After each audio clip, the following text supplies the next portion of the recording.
Hello everybody and welcome back to Monza. The halfway point in the WSL GT3 Championship is here and we have come to the Temple of Speed to take us off after the week's break last week, and now we're set for another 5 rounds of racing. We've hit the halfway mark, only 3 more rounds where drop rounds can count, and then it's into the final stretch of 2 rounds to decide this championship here for season 5. It's going to be a fantastic one, and racing at Monza is always exciting on iRacing. With the slipstream that you get on this simulator, it's absolutely fantastic to watch, and we're hoping for another good evening of racing with the sprint and feature format returning once more. My name's Ewan O'Leary, I'm alongside Zach Sweeney once again for this evening. We're back after 4 weeks not having this duo. We're back once again. A big thanks to those who stepped in over the course of the last month or so. But it's good to be back, Zach, and good to be back on the WSL GT3 Championship, and good to be back at Monza as well, because as I mentioned, it's such a great track for GT3 racing.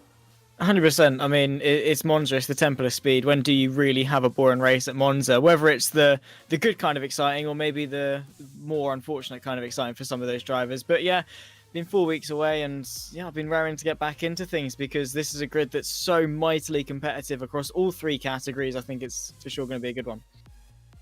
It definitely is. Not too many pros on the grid tonight, but still more than 20 on the grid total. Lots of pro-ams and the AMs as well, of course. The closest championship, though, might well go down to the pros so far. It's been very, very close so far, as we'll go through a little bit later on, of course, in this one. So we'll look forward to that after race 1. The format is back once again, though, Zach. 25 minutes for race 1, 50 minutes for race 2. But it's going to fly by around here, especially the 25-minute race. It's going to be over pretty much before it started. And you could even argue that it's going to be one of those races that stays together almost right up until the very end.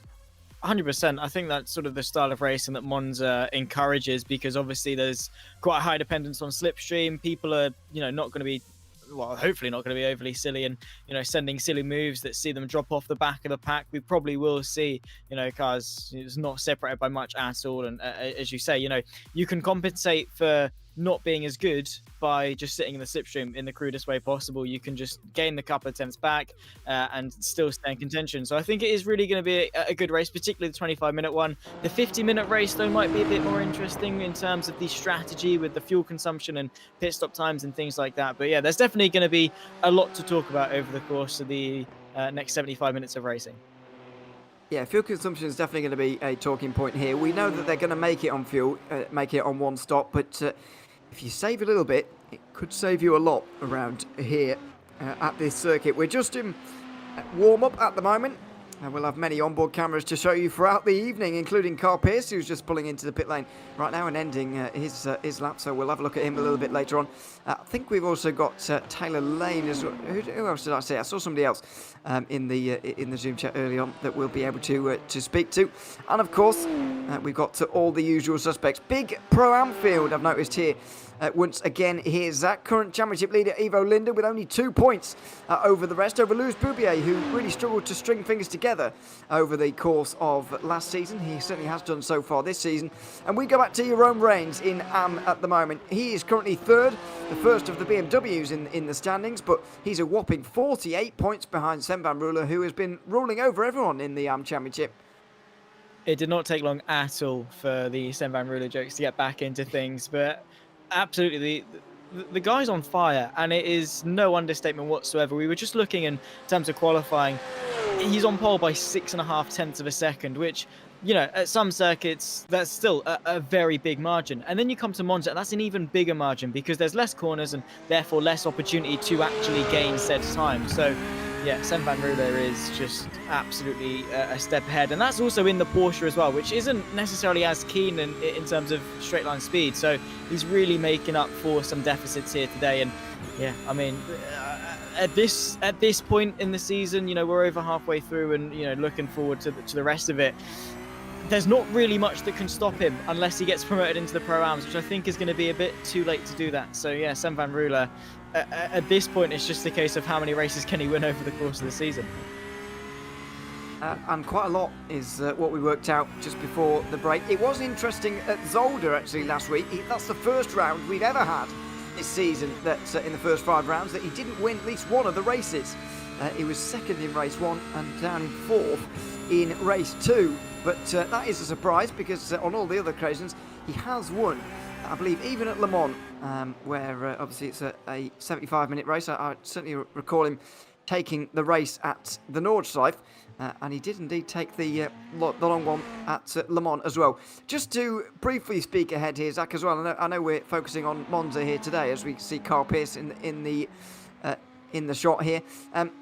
Speaking on next week's round, because I think it's going to be very interesting. A return to the 75-minute format for the first time in nearly a month it will be when we get there. 75 minutes at Bathurst. That's going to be arguably to some more of a challenge than the Nordschleife was. Yeah, I mean, I think both for sure are pretty big challenges, but Bathurst, you know, it is definitely going to be very tricky. There's no two ways about it. I'm trying to think. Yeah, I'm trying to weigh the 2 tracks up in my head, actually, in all fairness, because I guess the Nordschleife is expected to be difficult, and maybe there's a bit of complacency at Bathurst. I don't know. But yeah, there's no doubt about it. They're both very, very difficult circuits. And, you know, the climb up the mountain, the run through Skyline and the S's and all that, you're starting your way back down a mountain with walls that are literally millimeters away from you. The fact that's an endurance race is, yeah, it's going to be a long 75 minutes that's put up that way. And I think it is going to be telling of sort of the good versus the great in terms of consistency. And I think that's sort of, you know, been the name of the game in terms of this season as a whole, in all fairness. And I think Bathurst is just a very good encompass of all of those ideals. But yeah, I think the Nordschleife from Bathurst endurance rounds in one season, that just seems really harsh. It's one of the harshest WSL GT3 championships we've actually seen now, I would say, in terms of schedules. 4 endurance rounds on there with 75-minute long races, which we have not become accustomed to seeing. As far as I'm aware, this is the first time we've ever done that.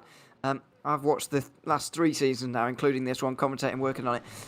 Didn't see the first 2, although I do remember parts of season 2 from watching it, not commentating on it. I don't believe there were longer races in that one either, but to have 4 longer ones in this one is a challenge. And to have 4 of the most difficult circuits as well, the real icons of motorsport, really, especially sports car racing, with the likes of Nürburgring, Le Mans, Bathurst and Sebring as well, all up there. They're all some of the most difficult circuits. Sebring, I guess, being the only regular normal circuit apart from that, but obviously you can argue that it's got its own challenges. We've got Long Beach to come as well in the 3 American rounds we have to go right to the very end of the season, so it's going to be a very, very interesting end to this one. And there's going to be a lot of pressure on those final 2 rounds, because you can't take your drop rounds in those. Last 3 rounds coming up right now, to take your drop rounds and to have a poor round if you're going to have one. Yeah, absolutely. I think it's a good format choice to have, because we saw a couple of seasons ago with Dean Timms, and I think it was Alex Sharenga who won the pros in season 3 as well. Yeah, because that was the season he just ran away with everything, where people just, you could have a poor season finale and, still take the championship win. So I think the pressure to, deliver on the championship finales for sure is a good choice to have. So yeah, the pressure is on, and I guess if you are going to mess up now, but ideally don't. I don't know. Yeah, if you're sort of Sam Van Ruler, do you want to just take a poor round? Maybe just, try a bit harder? I don't know. But either way, this is Monza, and, well, here's the focus for today. Absolutely. It was Harry Wills who took the pole position ahead of Chris Chatterton. Stuart Reynolds down in 3rd with Hakan Lindmo. Then Kai Diel and Jason Dilworth on the 3rd row. Taylor Lane rounds out the slightly smaller pro field. Chris Thacker and Stuart Wanners will be on the front row for Pro-Ams ahead of Timothy Vanderbroek, who said to have struggled in that first qualifying session. Doesn't seem to have been. He's alongside Louis Boubier with Francois Perdrau in 5th. Ivo van der Linden, championship leader, in 6th place ahead of Jean Breitenbach. Then it's Dean Timms. Marcel Breitenbach just behind there, his fellow Breitenbach, with Thomas Pugh inside the top 10. Simon Dodd and Mark Fleming on the 6th and final row together. Then it's Sam Van Ruler. Did we expect anything else? On pole for the AMS, Kurt Van Hoornacker in 2nd ahead of Jeroen Reigns. Then it's Tony van der Linden, Carl Pierce, Lorenzo de Hoor and Jarmo Sastermoinen to round out the 7 car AM field as well. That makes up the 26 cars overall, and they're already rolling towards the end of the lap. to begin this one. It's normally what we talk about with Monza, a big run down towards turn 1 and a big crash sometimes at turn 1 as well. But with the slightly reduced field, the biggest field we've got, the biggest run down towards turn 1 we've got is only 12 cars. So hopefully we'll be able to get away with the narrow nature of the first chicane this time. Yeah, I suppose so, but maybe a bit of complacency creeping into some of the drivers, knowing there's less cars, meaning they could potentially be a bit more aggressive and therefore more likely to cause an incident. Who knows? But yeah, Monza has definitely got a reputation of causing some havoc. I think anyone involved in motorsport and sim racing knows full well of the infamous stories of the Rettifilio chicane. So fingers crossed everyone can keep it nice and clean, but I'm interested in how long Harry Wills is going to keep it pointing the right way. That is rude, but I am too. As it's become a little bit of a running theme. Harry Wills doing well and then falling off the road and not doing so well. So we'll see how it goes at this time around. There are the AM runners getting themselves through the Ascari chicane, which is going to be a talking point throughout the day as well. Through the final corner, though, will come the pro runners, and it will be Harry Wills in control of the field right about now. Is he going to make them wait, or is he going to spring them by surprise? He's going to make them wait by lots of things. And he'll protect that inside line on the run towards turn 1. He will have a very long time until he gets underway as well here, with his teammates lined up behind and the Prestanda Nomad drivers all around him. The lights come on. Wills makes them wait even longer, even 5 seconds in the race, and we've still not gone here as they go along the front straight. Everybody on the edge of their seat, but now he'll finally go, and he does time it well, because on the outside line, Chatterton didn't really get alongside him, didn't get a look in at all. In towards turn 1 goes Stuart Reynolds, who tries to take the place. Side by side for second. It's already allowed Harry Wills to get quite the gap. Has absolutely done exactly that, and that is going to be perfect for Wills, just to bridge the gap, get out of the slipstream if possible, and continuing to go side by side. Chris Chatterton versus Stuart Reynolds, brilliant stuff between them as they run their way through Curva Grande, and here we go for the Pro-Ams, arguably probably the most sketchy of the 3 starts. And pretty much all BMWs here in this field, as we've seen throughout the season so far. Chris Thacker in towards turn 1 on his own there. He's done well. Stuart Winus does well, but oh, he gets tipped into a spin by Timothy Vanderbroek down at turn 2. That's a bit of drama down there, I'm afraid. That's going to be talked about. Meanwhile, in the AMS, we're underway here as well. Sam Van Ruler with a good start. He's going to come across Vanderbroek here in a couple of moments' time. If Vanderbroek hasn't gotten out the gravel in time, and it looks like he has done just about. It's a clean start in the AMS, but the most numerous Class Pro-Am has seen the incident of the day. Yeah, that is, you know, the sort of the least we expected, in all fairness. It's a good job from the pros and the AMs just to keep it nice and clean and obviously, you know, not spin each other out. So good job by them. But yeah, unfortunate for those involved in the Pro-Ams, that is, yeah, hardly ideal to kickstart the 25-minute race. But fortunately, I suppose it's a shorter field, so maybe the reverse grid race, the 50-minute might be a little bit better for you. But the pros round off the first lap, and Harry Wills is, well, a country mile clear of, well, by Monza standards, he is about 1.9 seconds to go Stuart Reynolds. And, well, if these guys don't hunker down and work together to close the gap, I fear that that gap is only going to get that much bigger. Well, exactly. What are they going to do behind now in this group? Because it is important to work together. Down the inside goes Hakan Limo. Oh, not quite. Reynolds, excuse me, Reynolds was very late on the brakes on the outside line there, and so got through into second and will stay there. But you're right, they do need to work together here to get Wills back in their sights. And if they do, then they'll be right with him, because surely someone working on their own will be far less effective than someone out front. Those behind, working together. We're going to see a replay, though, of Chris Chatterton, who was running up here. Now, he's well off the back, down in 7th, and it all happened down into the second chicane. Oh, looking good, and then it just dropped. He didn't really actually make any contact, just lost the car, unfortunately, all by himself, and spends a long time getting back going again, tapping the invisible barrier, and then at that point, you've lost so much time, you're almost entirely out of the running, because, as we say, the slipstream is so vitally important. As there we go, that's Dilworth versus Lindmo for the podium places. They're side by side on this backstretch run in towards the Ascari chicane under the old banking, of course. And, well, there we go. Lindmo, unfortunately, having stuck back into slipstream, and Dilworth up into 3rd. But once again, it's just all queuing up behind Stuart Reynolds. They're not really doing like what we said they arguably should do if they want a chance to win this race. All of them seem more interested in 2nd. They do at the moment, and Jason Dilworth now is the one who needs to impose order on this group, and he might be the man to do it. Let's see, into Parabolica. He's so close to the back of Reynolds there, almost pushing him around that final corner. And now very wide from Limbo just in behind, but here goes Dilworth. Is there going to be a move here? Reynolds is weaving around almost to break the slipstream, and Dilworth is going to go for this. And this is exactly what Harry Rose wanted to see. He's out front and he's going to be gaining even further as the Mercedes is robbed by the Lamborghini down the straight. Reynolds on the outside line, so strong on the brakes in that car and so strong on the outside line as well. He'll push Dilworth out wide and he'll slam the door in his face on the exit.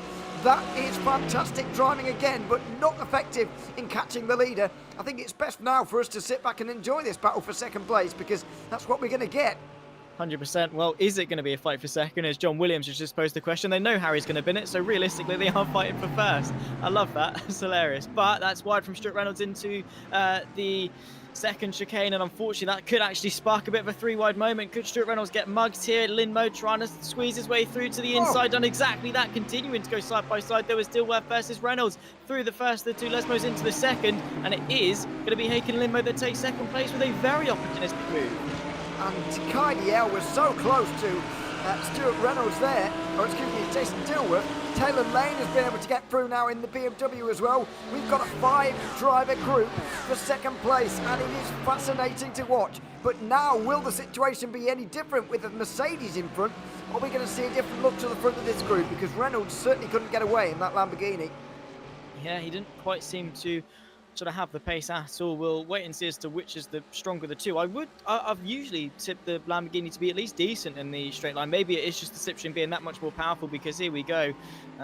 Under a bit of pressure was Haken Lindmo versus Stuart Reynolds, but into the parabolic, not really much that he could have done. Sliding out though is Taylor, or Cardiel I should say, versus Taylor Lane, as once again they exit the parabolica, and it is just all about slipstream. I think it doesn't matter what car you're in, it just matters who's behind you and how strong the slipstream is, because you can see bumper to bumper to bumper, second, third and fourth. And also this fight here, I don't think Taylor Lane really is too interested in going for the move, but interested is Stuart Reynolds. He goes to the outside of the first chicane and finds himself back in the second place.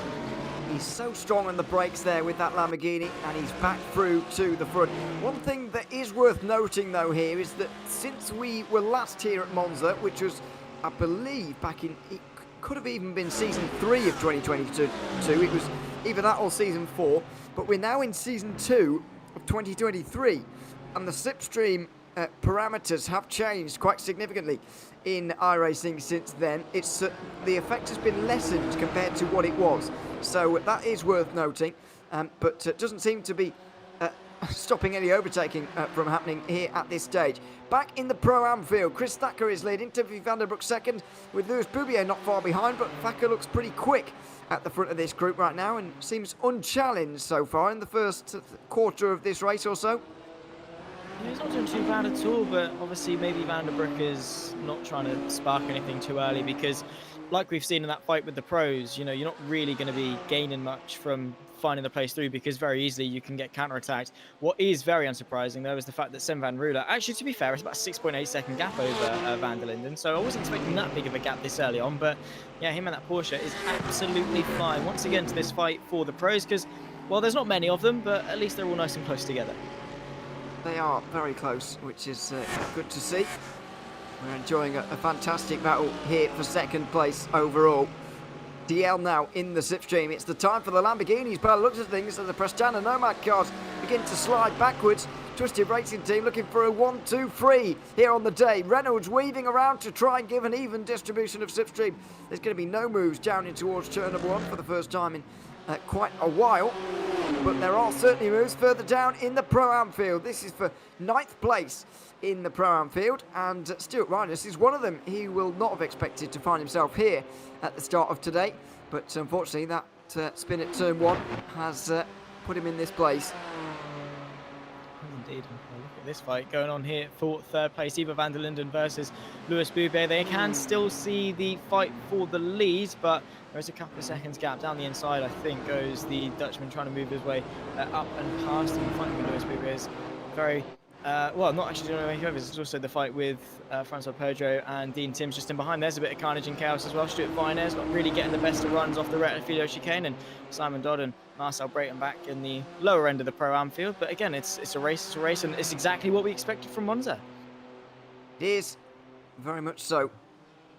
Out towards the Della Roggia they will go in this final group. Down the inside for Simon Dodd, and Winus is finding himself further and further back here now. We're not even inside the top 10 of the Pro-Am field. Not far behind them all, you can see Semban Ruler catching as the Pro-Am leader, absolutely destroying the Pro-Am field once again. He'll have to start from 7th place in race 2 at worst in this one, and you would have to say that with Lorenzo de Hoorn not making it out of that one, Kurt van Hoornacker in the pit lane right now, Tony van der Linden's just come in as well. It's possible he won't even be that far back, but even if he does start from from 7th place, he wouldn't put it past him winning that race either. Stuart Reynolds under pressure though from Jason Dilworth. It's another close moment towards turn 1 as Reynolds likes to run them narrow, down on the brakes. This time he can't go around the outside and he'll have to resign himself to 3rd place. Yeah, unfortunately so, but the counter-attack is for sure on. They're taking Limo, getting a bit wide off the exit, but look at the slipstream through Curva Grande. The Lamborghini particularly not as strong on the straight line speed compared to the Mercedes or the BMW, but the slipstream is definitely helping a ton. Not quite close enough into the 2nd chicane, but he's still doing a good job off the exit of the Roger, and again, just trying to hammer on the pressure, but a slowdown, and that's going to be disastrous for his run for the podium. It is. He'll fall behind going into Lesmo 1 and will slot into 5th place at least, but will he ever be back on the podium again in this one? It's going to be difficult from here. There's Harry Wills out front by nearly 5 seconds right now, and the job really, we take the mick out of him a little bit here, but the job really is right now stay on the road, and dear me, missed the apex of Ascari, and was struggling with that there. He just needs to keep it on the road, and he'll have the win easily from here with this kind of gap. Yeah, well, touch wood. I do love, even when Harry Wills is doing well, we can't help but absolutely slander the poor guy. He must hate us with his guts, but he is doing really well. And it was the last time we were at Monza that he also did put on a very, very good showing. One of his sort of most impressive to dates. And as long as Harry Wills doesn't do a Harry Wills, he is actually very well poised to take victory here. And only 15 minutes left, well, even less than that actually, now only 14 minutes left to go, and he's got a 4-second gap, which here at Monza, hit your apexes and don't spin and you will probably be okay. This is the fight, however, for the lead amongst the Pro-Ams. Chris Thacker, Timothy Van der Broek, Lewis Boubier, the top 3 separated by absolutely nothing once again into the Parabolica, and it is all about carrying that speed through and making sure you are not a sitting duck down the straight. But the only thing separating these cars is going to be the slipstream, because, well, the Pro-Ams might as well be the BMW Cup. You're absolutely right, though. It's, I think, entirely BMWs today. There are others on the entry list, by the way, but even the top 7 in the point standings are all BMWs, so that says all you need to know about this season so far. Chris Thacker currently in the lead of this one right now, though. Behind, he has got Timothy Van der Broek, who's still got that cloud hanging over his head after turn 1. And Lewis Boubier as well. 2nd place in the point standings is Lewis Boubier, and he's just 1 place in front of Ivo Linden, who is the only driver ahead of him in the point standings right now. It's shaping up to be a very, very interesting championship there, as it is in Pro as well. It's just Am really that's got a clear favourite at the moment. Yeah, well, that's to no surprise really. I mean, if you took out Sam Van Ruler, you might actually still have a good fight, but yeah, unfortunately, the fight for second is not only a tale of this race, but as the season as a whole. No disrespect to Sam, because I do talk to him quite often. He's a very nice guy. It's just unfortunate that he's, I don't want to say stuck at the AMS, because that sort of feels a bit out of order to say that to the AMS, but Sam Van Ruler could definitely still reap some success in the Pro-Am field. He was only a 10th or so off the pole time in qualifying for the Pro-Am. So, yeah, maybe next season he can share some success in a higher category, and well, we look forward to him maybe feeling a bit more of a challenge, forcing him to improve just that little bit more and seeing where he can take himself. But the focus at the moment is on the Pro-Am field, and I fear that we probably might not see too much of Sam Van Ruler even in race 2. Yeah, it somewhat depends next season on how he does in the media day, because that's where things are all settled and decided, which is how we set the order, and of course previous performance a little bit. So if he does really terribly at the media day, he might get Pro-Am anyway, for example, but we'll have to wait and see. A little bit wide through Parabolica though for Chris Thacker. Here comes Timothy Van der Broek, here comes Lewis Boubier, 3 wide over the start finish line here at Monza. What a shot this is, down in towards turn number 1. Boubier on the inside line, Thacker trying to run it right round the outside. Boubier will back out. It's Van der Broek through the middle. On the brakes very late. Boubier round the outside through turn 2. Chris Thacker pushed to the back. What an exit that was from Boubier. Now it's going to be Vandenbroek who goes from first to last, as Chris Thacker did just a moment ago. Thacker will come through here from second place. He'll have the slipstream to even have a go at Lewis Boubier if he wants to into the De La Rocha as well. He'll have to defend a little bit, and he'll hold this position as in second place. What a moment that was. Lewis Boubier back to the front now.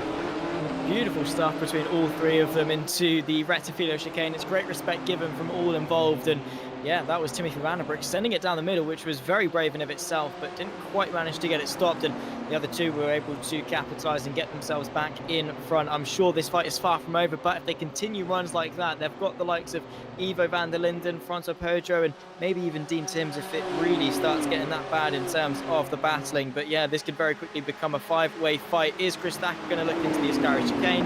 Probably not the best idea, but trying to spot his breaking point, and now Lewis Boubier is in control, which when the championship is so close for the Pro-Ams is definitely not a bad thing for him.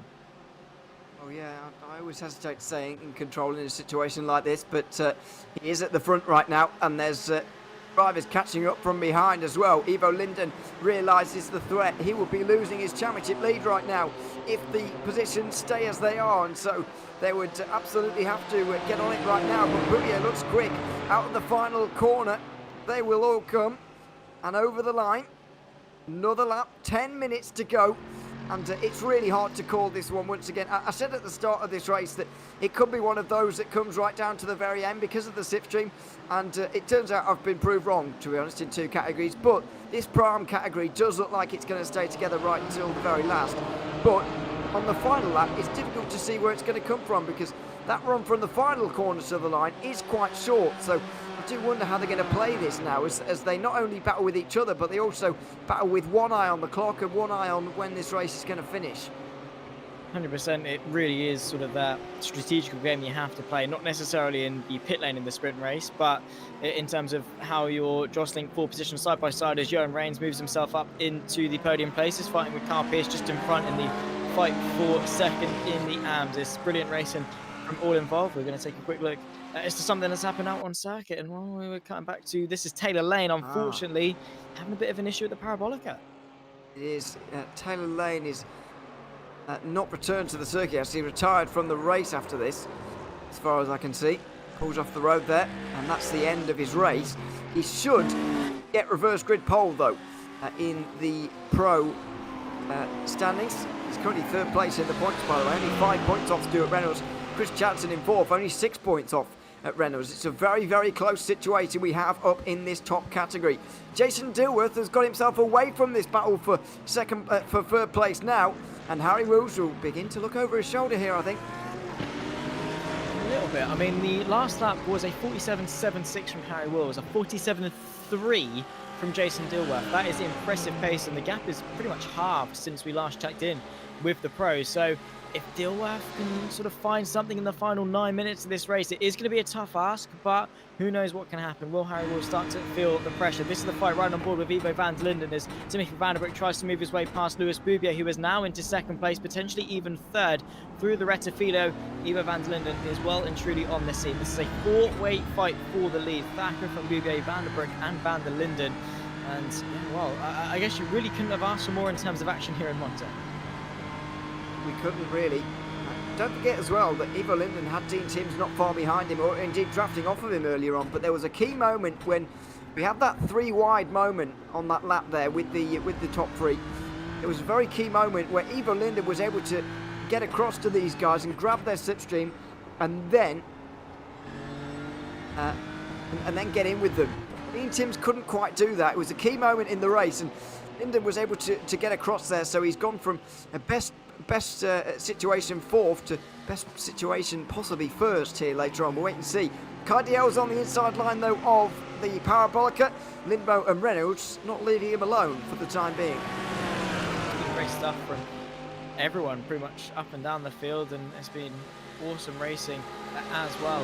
Great to see, and well, I'm sure it's going to continue for the rest of this race and for the next one as well. Look at the closing speed though. The Mercedes of Faken Limbo pulls out very late to the left hand side of the circuit. It'll be the outside, he's getting the squeeze, but very late on the brakes. It's Cardiel, way too late on the brakes, has to cut over the chicane, and well, that's surely going to be quite a hefty slowdown, and see him well off the podium and well to the back end of the top five.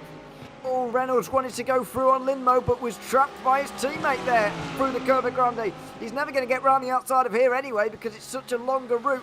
Lindmo knows when Reynolds will want to duck out the slipstream and go for this, so he'll protect the inside for the Della Roggia as well. Reynolds breaks early. He'll take that later apex for the second part. He'll have the run towards Lesmo. One, will he? Not quite.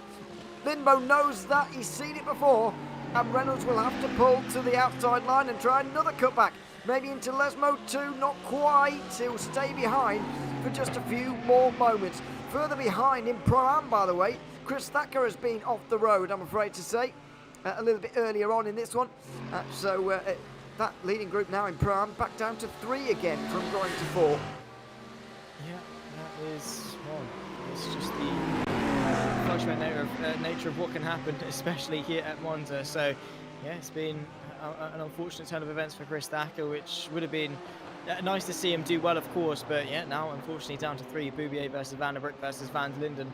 I'm curious to see as to what happened to Chris Thacker in all fairness, because yeah, he's dropped all the way towards the back end. Oh, I say that towards the mid pack really of the Pro-Ams, but nowhere realistically in contention, just behind Jean Breitenbach in P13 overall. So what will be P6 in the P8 in the AMS P7? One of the two. Either way, yeah, this is the very, very close fight for third and for first, actually, between the 3 cars. And into the final 5 minutes, it's really heating up. And well, we're going to find out what happened to Chris Thacker.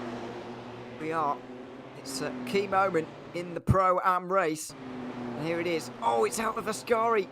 It's a big moment on the curb. He spins right in the middle of the group. And how everybody missed him there is still a mystery, I'd imagine.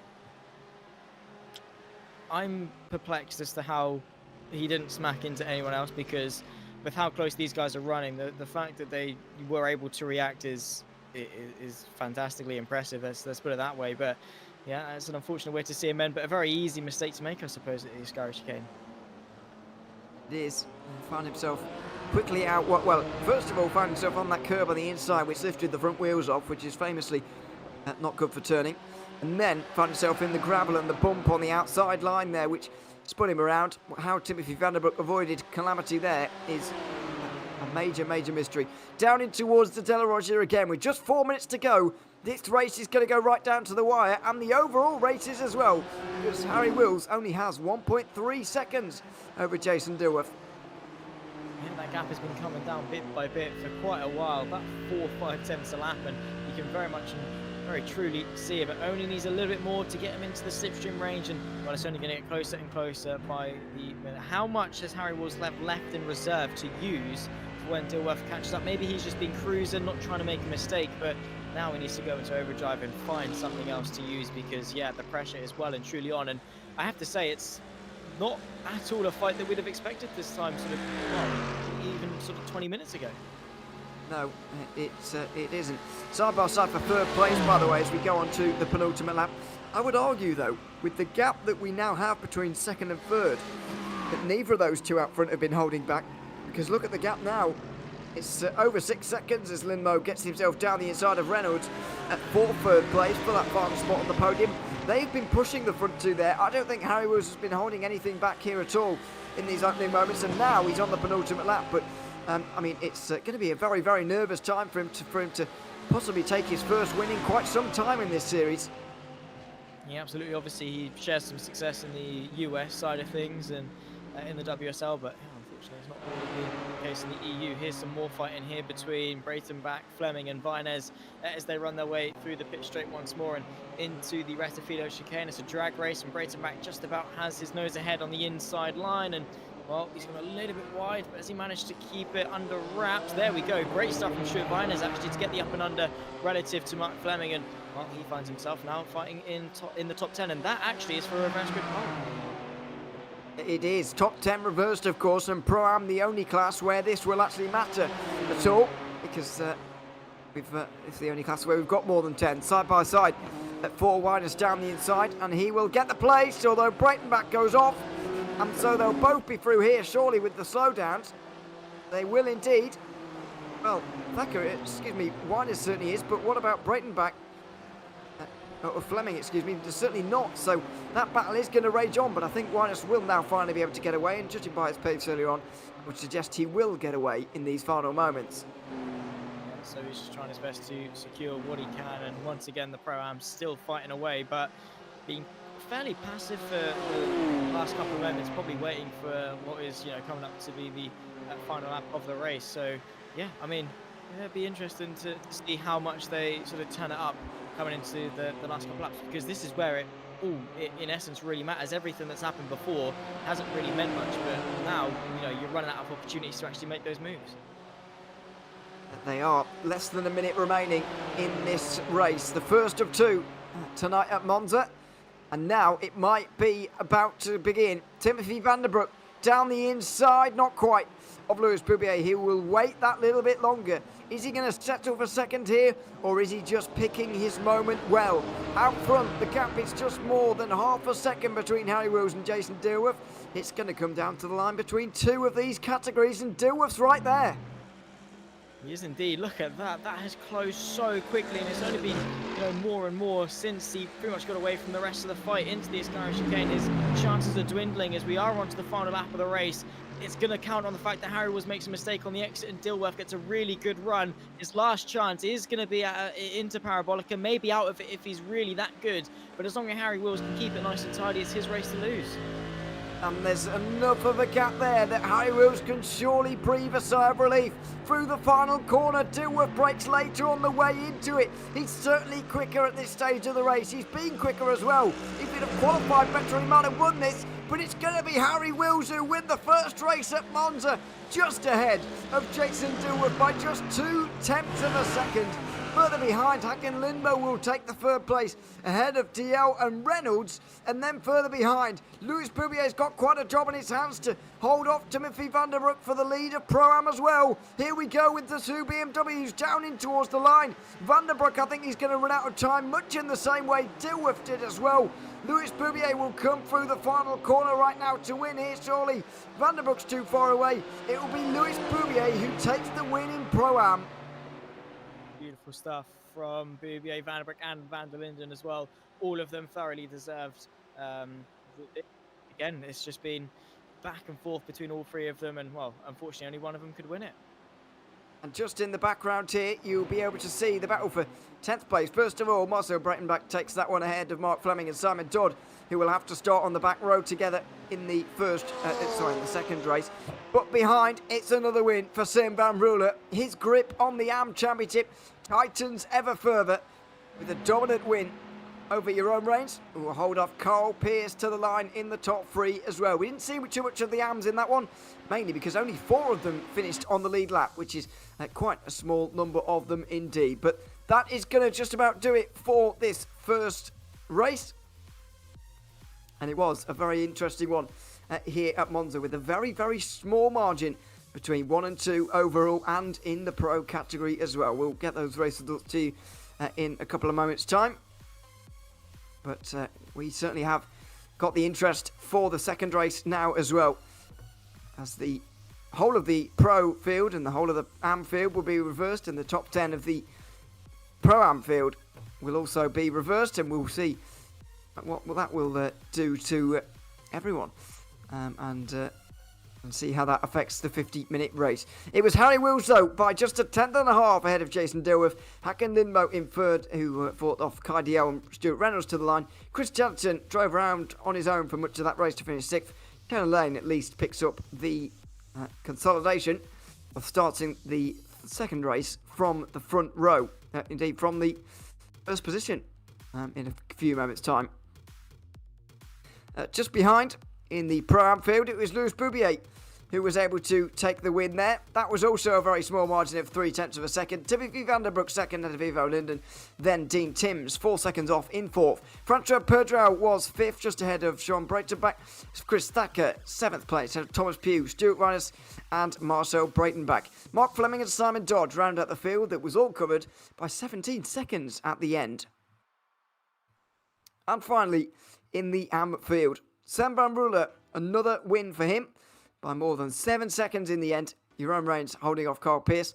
And then Jarmo Sestermoinen. Lorenzo de Hoor did in the end complete enough laps to be classified here. Well, did he? I don't think he did actually. So he may not be on the front for the reverse. We'll wait and see. Tony van der Linden and Kurt van Hoornacker round out the grid. And if indeed we are enforcing that rule of you have to complete 50% to take advantage of the reverse grid, then we will we'll be not seeing them on the front, put it that way. That will just about do it for us for race 1, though. We will take a break here in a couple of moments' time, and when we return, race 2 will be on our hands. It's the reverse grid race, 50 minutes coming your way here at Monza. We will take a very short break, though. Don't go anywhere, we'll be back very soon.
Welcome back to Monza, where we've already seen the first race of the evening, and two of the three classes ending up with less than a second between first and second. Very, very interesting indeed. And now we're doubling the length and reversing the grids as well before the second race of the night. My name is Ian O'Leary, still alongside Zach Sweeney, and it was an interesting one, Zach. I've thoroughly enjoyed it, but doubling the length now and adding a pit stop as well to add an extra dimension as well. Yeah, 100%. So the 25-minute race saw a lot of different variables and different dynamics you had to take into account throughout the race. And, well, now you have double the length, so twice as long to think about all those variables. You've got to then fight your way back through a field and not lose the slipstream. And then on top of all of that, you've got to keep mindful of your fuel usage and, well, when you're going to come into the pit lane, how that's going to affect the dynamic of the race as well. So going to be very, very interesting over the course of the race for sure. And again, it's usually, actually, in all fairness, the 50-minute race is the first race just ramped up a little bit. Well, let's see if that is the case again. Let's have a look at the championship standings coming into today's race. This is coming into today's race. So this is without the race one applied, just so you know. Stuart Reynolds 2 points ahead of John Williams, only 5 points ahead of Taylor Lane, and only 6 points ahead of Chris Chatterton. Hacken Limbo was up there as well. Harry Wills there or thereabouts, and that race win in the last race will have done him some favours. Kai Diaw's missed some rounds, so has Lucas Romano, likes of Jason Dilworth and Johannes Traub, all inside the top 10. They've missed some rounds and so are missing a few points as a result. John Williams not here today, and so he will clearly take today as his drop round, and that will mean he will lose some ground in the championship standings, but it won't be a disaster by any means. He'll still be up there and fighting for it, I would imagine, when we return to Bathurst in 1 week's time. In the Pro-Am standings, it's very, very interesting indeed now, and it's only got closer as a result of the last race. Coming into today, Ivo van der Linden had 2 points over Louis Boubier. Dean Timms was third, and Jean Breitenbach had some points further behind after that. Timothy van der Broek 5th place, ahead of Thomas Pugh, tied with Francois Perdreau. Then Jeremy de Boyver with Didier de Vlaink and Marcel Breitenbach inside the top 10 as well. All pretty close in Pro-Am, and many of those here today. I think de Boyver, the only one inside the top 10, not to be here today. In the AM driver standings, it's obviously Sam Van Ruler leading the way. The battle for second is very interesting, though, between Carl Pearce and Jeroen Reigns. James Slates will take today as his drop round as well, and so he will still be up there, although he'll lose points as well. Jonas Astermoinen will be 5th ahead of Kurt Van Hoornacker. Navarro de Boyver, Johan Pollers, Gus Franken, all not here today. I don't believe Jurgen Knockhart is either. And so, unless I've forgotten, no, indeed not. So, lots of those in the AM standings not here, especially down towards the bottom end of the top 10. But still very, very close. Interested, especially, Zach, to see where John Williams will fit into all of it when he returns next week, and see what this drop round really is going to do to his championship chances. Yeah, 100%. I mean, he's telling us that he's preparing for the 24 Hours of the Nordschleife in a couple of weeks' time. So clearly his priorities lie in the special event, which is fair enough. You need to practice to do well in those events. But yeah, it'll be interesting to see how it sort of throws the championship into play here, because it does just mean that he can't, mess up for the next 3 rounds of the championship before we get to the final 2. I guess in all fairness, we did say that if you are going to mess up any rounds, it is going to be these 3, but yeah, well, he's not turned up, so the pressure definitely is on. But the championship as a whole is very, very close. So yeah, well, those that did turn up and those that didn't, I'm sure will. I guess only time will tell. Only time will tell.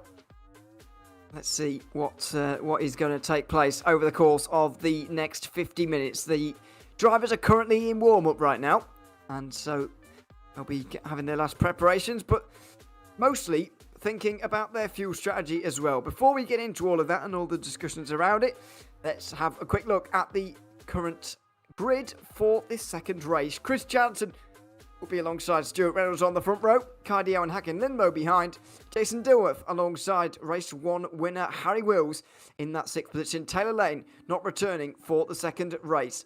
In Pro-Am, it will be Marcel Breitenbach who won that race for 10th place ahead of Stuart Wyners. Thomas Pugh will be 3rd with Chris Thacker, John Breitenbach and Francois Perdreau rounding out row 3. Dean Timms will be with Ivo van der Linden. Timothy van der Broek will be alongside race 1 winner and new championship leader after race 1, Louis Boubier. Mark Fleming and Simon Dodd will line up at the back together. Finally, it is the AM grid as well, with Jarmo Sestemoinen on the front here. We've got the Carl Pearce alongside, with Jeroen Reins and Sven van Rooyen. Lorenzo de Hoort and Tony van der Linden did not make the required laps to be able to benefit from the reverse grid. Fuel strategy, though, Zach, will be the one to look out for here in this particular round. A couple of drivers not returning from race one through to this one, but that won't matter too much. I'll be interested to see now just how much battling there is going to be in the first half of this race, or is it going to be all thinking towards that midway point and that actual pit stop that you'll have to do, and indeed saving those laps of fuel that you'll have to put in or not have to put in, depending on what you decide to do.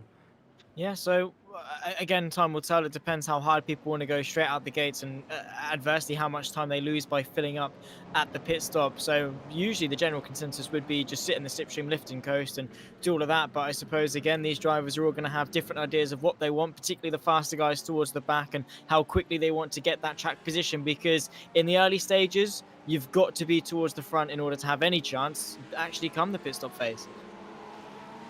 These are the AM drivers, the 6 of them, making their way towards the line.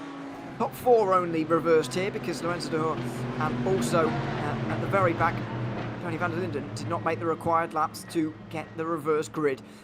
Let's see then, Chris Chatterton in control of the field on this occasion. Is he going to make us wait quite as long as Harry Wills decided to in the opening race of the evening? Or are we going to get underway a little bit quicker than that? As soon as the lights go on, Chris Chatterton goes, possibly catching the Lamborghini flat-footed, but we're underway as Reynolds and DL will battle for second place. It's Lindmo on the outside line, though, really making headway, as down the inside goes DL, around the outside goes Reynolds. They'll all single file themselves out, although it's side by side for 5th place. A calm start in the pros as the Pro-Ams get underway.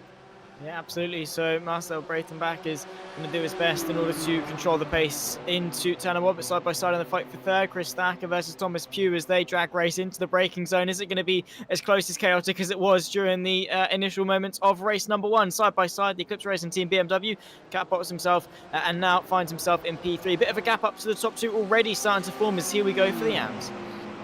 Down in towards turn 1 for Jarmo Sestemoinen from the front, and 4 different manufacturers on the first 2 rows of the grid. Down towards turn 1 once again, and they'll be hoping for a better lap 1 than they experienced on the first race here, the AMS, because it was a little bit messy. Jeroen Reins very wide though out of turn 2, and he'll be passed by Sven van Rooyen, who's going to be very menacing there. Already up for the third, as off the road there, one of the Pro-Ams. That's John Breitenbach from the top 5. Oh, absolute heartbreak for the South African. We particularly could have seen quite good things from Jean, but yeah, through the De La Roja, unfortunately, not the way that he would have wanted things to pan out. But his father is continuing on leading the race from Stuart Vines, and a 1.6 second gap back to Chris Thacker. Definitely is looking a bit tasty as side by side into the Ascari chicane. Is Thomas Pugh going to work his way into the podium the very, very difficult way? Unfortunately, decides to be a little bit more clever than that and back out through that particular sequence of corners. But yeah, Marcel Breitenbach controlling the race as of now, but yeah, still a long way to go. Chris Chatterton from Stuart Reynolds and Kai Diel, your top 3 in the pros, and well, once again the entire field is, well, all in the same train, which is fantastic news for us, it has to be said. And I wonder if that's going to be the theme of this one here. Is Reynolds going to stick behind here, realising that it's probably not a good idea to go through right now, and it's probably better to stay behind and just wait a little bit? Or are we going to see a move here? Well, not into the De La Roja yet, and so far throughout the first two laps it has been quite calm. Yeah, fortunately they've kept it nice and civil, which I guess they can sort of afford to do in the pros, because everyone is so close. They're not necessarily in a hurry for that track position. It's not going to spread out overly quickly, so yeah, I guess they can afford to be a little bit more patient. But again, it does always help to have that track position and to be in the fight, particularly when the gap between DL and Lindmo is, you know, creeping up just a little bit. But fortunately with slipstream it will very, very quickly close, and yeah, a 6-car train, I should say, actually, for the race lead in the pros. Really cannot complain, because it just opens the door wide open in terms of strategy, in terms of racing action in of itself. I will say, however, Harry Wills not getting off to the best of starts. Definitely not to the standard we saw in race number 1, as wide there goes taking Lindmo through Ascari. Very wide and out of shape from Lindmo. He'll be back underway in tuck in behind Dilworth. but hasn't really lost too much, but also obviously hasn't gained. Harry Wills also hasn't gained, by the way, from starting from the last position here, as Sven van Rooyen is into third place. It's Carl Pearce just up in front of him right now. Jarmo de Moinen is catching up to the back of John Breitenbach right now as well. That's one of the Pro-Am drivers, of course, who went off of the De La Roggia chicane in the opening lap of this race. But Van Rooyen is all over the back of the Ferrari now, and will look to get through. Excuse me. He's already made very good progress in the opening 2-3 laps of this race. He's about to make some more down in towards Parabolica. Yeah, absolutely, and looking into the inside of the Parabolica, and well, he's absolutely having no hiccups in the start of this race through into the Parabolica, and he's found his way up into, and we go, the Ferrari sideways and off. Well, I think Sven van Rooyen might have just scared him a little bit, or he's just not really had the best of lines on the dirty side of the circuit on the outside. It's always hard to go around the outside of Parabolica. It's never easy. But back to the leaders. Chatterton just up in front of Stuart Reynolds and Kaidiel, with the two leaders in Pro-Am as well, battling away here. I was expecting Stuart Reynolds to make his way through and get away here pretty quickly, but that's just not been the case so far. Most of Breitenbach is making good speed, I suppose, at the front, but he had, and the pace that he had as well, especially at the first part of race 1, I thought he'd just try and get through and get away from everyone, but that's not his game plan, clearly. Yeah, again, not entirely sure. I mean, potentially trying to work with Breitenbach as best as possible, is side by side into Parabolica once again, and you can see the Mercedes of Dilworth run side by side with the Lamborghini of DL, who tries to keep his foot in the long way round of the Parabolica, using the momentum-based outside line. Really, you can just keep your foot planted, but unfortunately it's not going to work for the Canadian to see himself still onto the podium. Look at the slipstream from the Mercedes though, versus Stuart Reynolds into the first chicane once more, and Stuart Reynolds ducking, diving and trying to break the toe, but no way through on this particular occasion, as they all Constantine are up once more into the Rettifilio and still continue as close as they have been pretty much the entire evening. It's been great to see, and well, yeah, the fight for third in the Pro-Am continues as well, as Chris Thacker's had a good run off Parabolica. Side by side over the line as Louis Boubier makes a very early stop here. It's a strange one. But for third place, it is side by side. Thacker straight down the inside, and we'll get this move done. Oh dear. We'll get this move done without too many major problems. Thomas Pugh will have to tuck in behind. But that's also important to note for Thacker as well, to be fair, because he was quick in the first part of race 1, and in race 2 generally, especially in these bigger classes like Pro-Am, you've got to look at drivers who have had good pace in race 1 but not had the look, and so they'll have a good starting position and they'll still have that good pace, and Thacker and Winers for me are certainly ones to watch out for.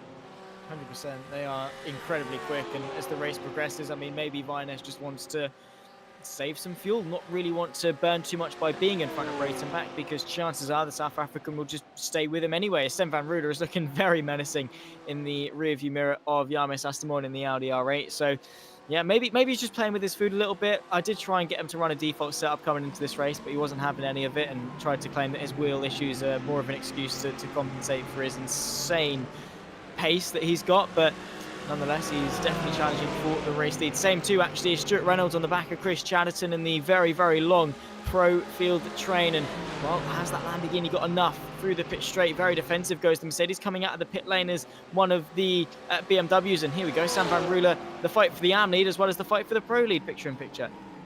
Well, this is says it all about the WSO GT3 Championship. Van Rooyen takes the lead in AM. And it's Stuart Reynolds who will take the Pro lead here. Chris Chatterton displaced. Jason Dilworth now making some progress as well, by the way. That's trying to break the slipstream there, Kaidiel, but taking a very long route around the Curva Grande. Thought he was clearing a slowdown initially, but he's actually on the defensive here. Down in towards the De La Roggia. And it will be Lindmo who will make hard work of it. And really hard work of it. That's nearly 3 wide as Harry Wills tries to get involved. DL will hold on to this, but this has split the Pro field in half.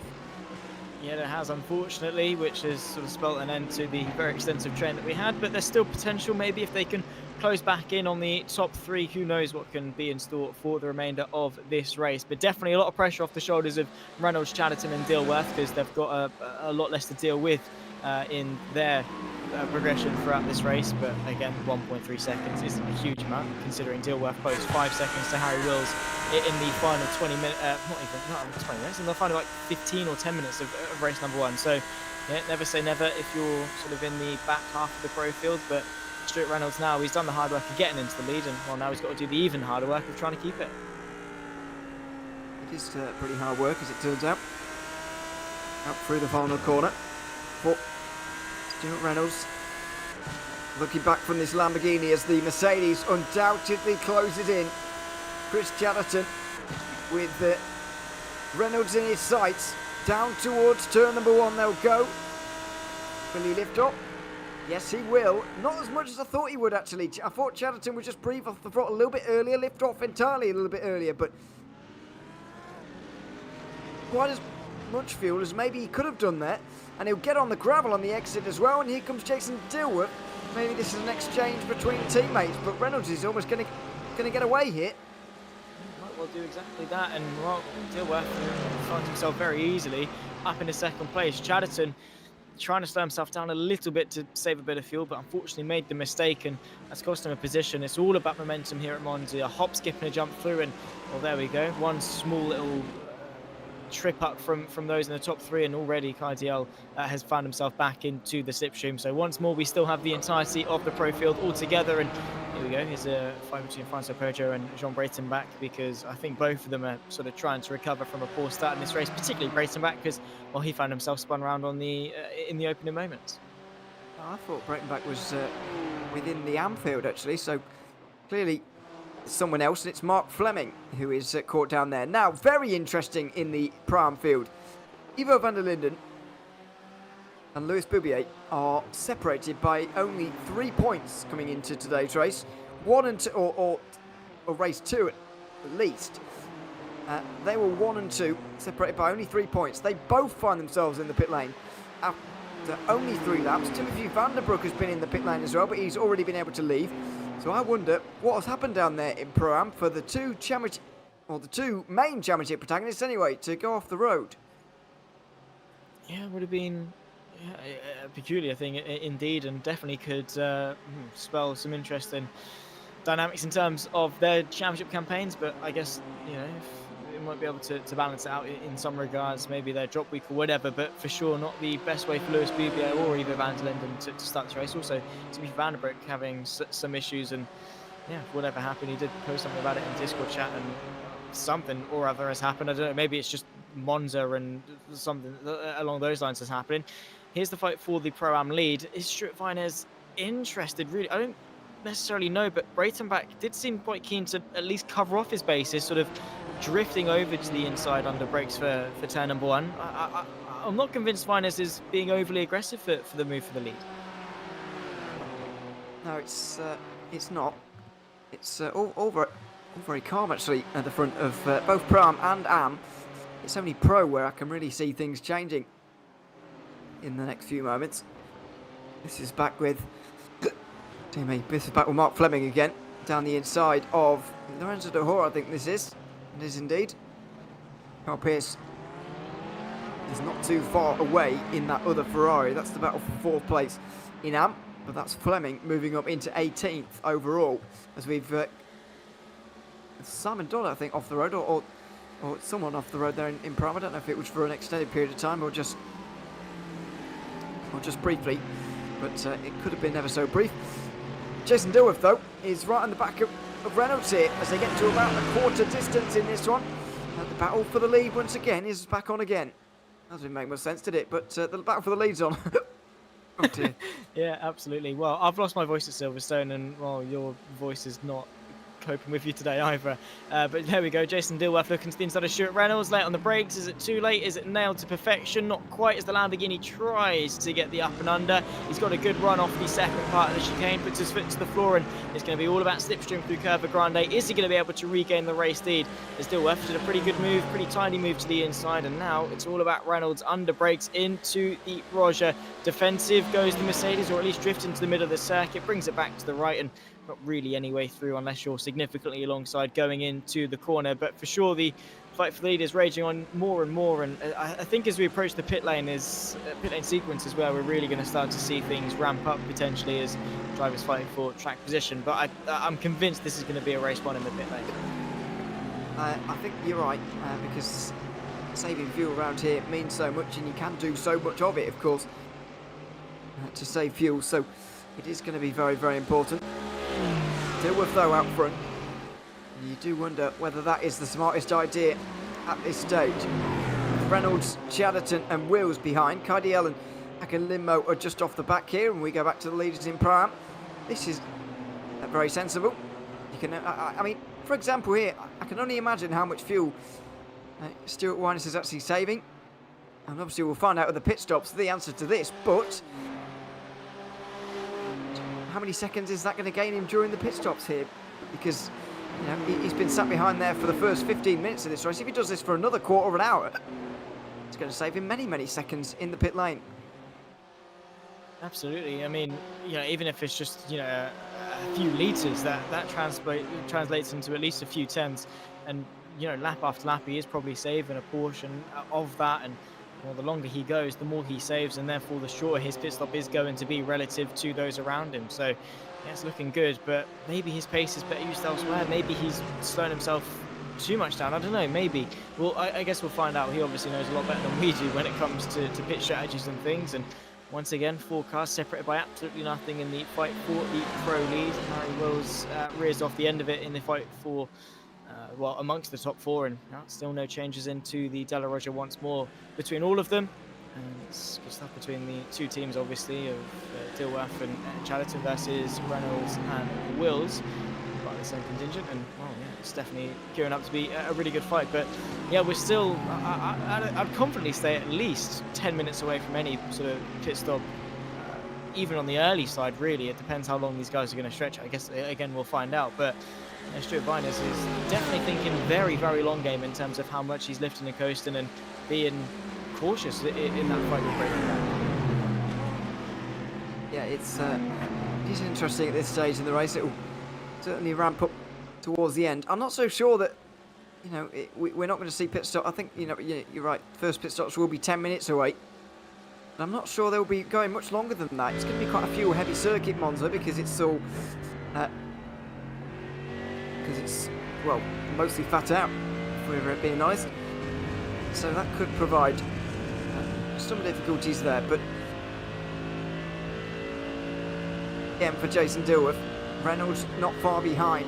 Chatterton and Wills really close to each other as well, but are they going to push here, or are they going to battle like there was so much battling for second place in the first race? There's a little bit of a look from Chatterton, but he won't go for it. Reynolds will stay in front, but Dilworth looks like he's got some really nice pace here at the front. He's looking almost as much as he did towards the back end of race number 1, and we saw how quick he was there. And now he's the hunter turned hunted in terms of taking the lead so early on. He's got to try his best to hold it. He's taking limo, looking to the outside, fighting with Mary Wills, or Cardiel, I should say, actually, to the Della Roger, and finds himself now ahead of the Canadian. A good move there, and really too hard fought in all fairness from DL, but Limo finds himself inside the top 5, and here we go. This is a fight for the lead in the AMs. Jeroen Reins is giving Sam van Ruler a good run for his money, in all fairness. Really good run for his money. It just shows at Monza, when you can get in the slipstream, you can get very close, and you can stay with someone even when they are a little bit quicker than you. Outside line for Reins. He won't be able to do it there. Out of turn 2, he might be able to do it into the Della Roger.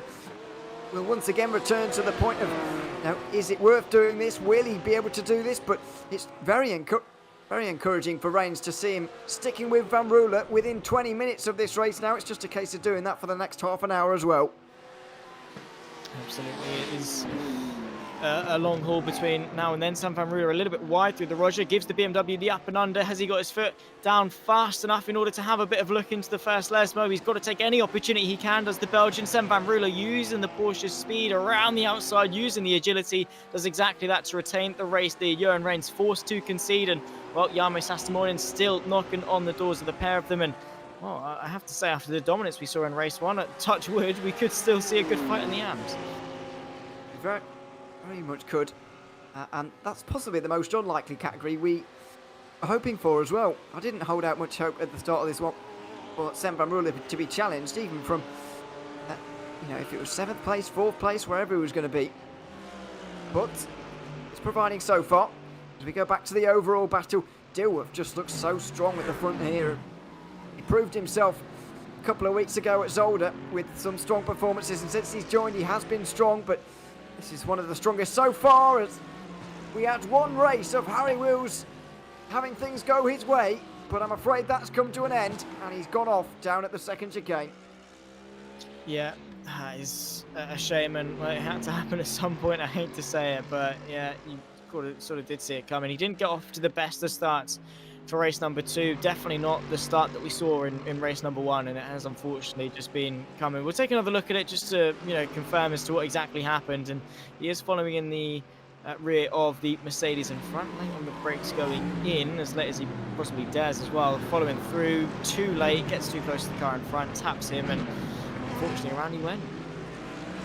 One of those awkward ones where you...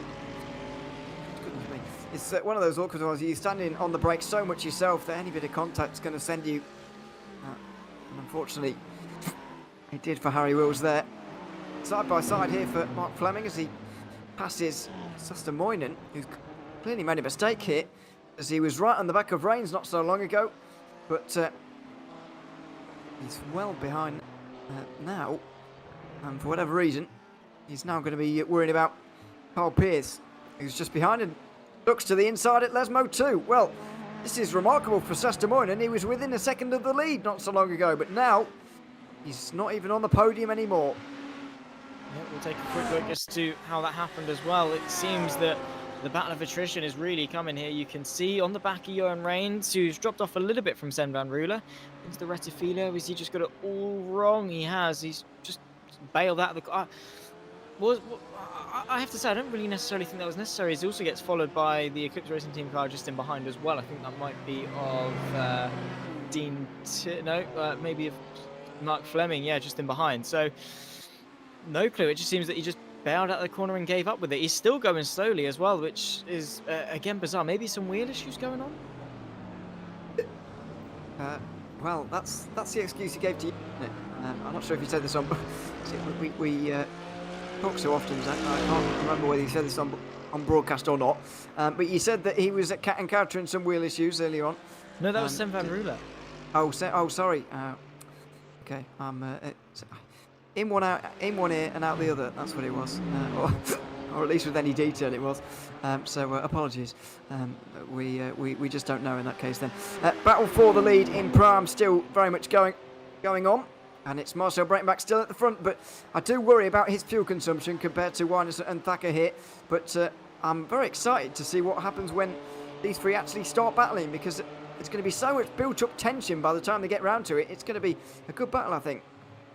100%. It's been waiting for quite a while that as soon as it does happen, yeah, they're going to be firing on all cylinders between the three of them. So really looking forward to seeing how this one progresses. And yeah, we're approaching the halfway mark, obviously, of race number 2. And Chris Thacker is knocking on the door of Stuart Vinez, and all of them, realistically, I think, do have the pace to win. But Stuart Vinez does look quite menacing. Here's the fight for second as Stuart Reynolds finds himself past Chris Chatterton and up into second place once more. Jason Dilworth, however, is sort of running away with it. Now 1 second clear, and now he's out of the slipstream range. Surely he's just going to grow the gap from here. You'd think so. That's what happened in race 1 anyway. If you remember back to that battle for second place in the pro field, Dilworth battled his way through to the front of it and just got away from the others. Just drove away in a way that we haven't seen from anybody else so far, and that's repeating itself now as Harry Wills has on down the inside. And he's got to be careful ducking back to the apex like that on Dean Timms it was. I suppose he knows Dean Timms quite well, so he can get away with that kind of thing. They know each other quite well, so they'll let each other get away with that. But this is not great for Harry Woods. He has been in the pit lane earlier on in this one, let's not forget, nearly 18 seconds in pit lane, but I can't imagine with the time that he came in, Zach, I can't imagine he's going to make it to the end from here on fuel, unless he does something special.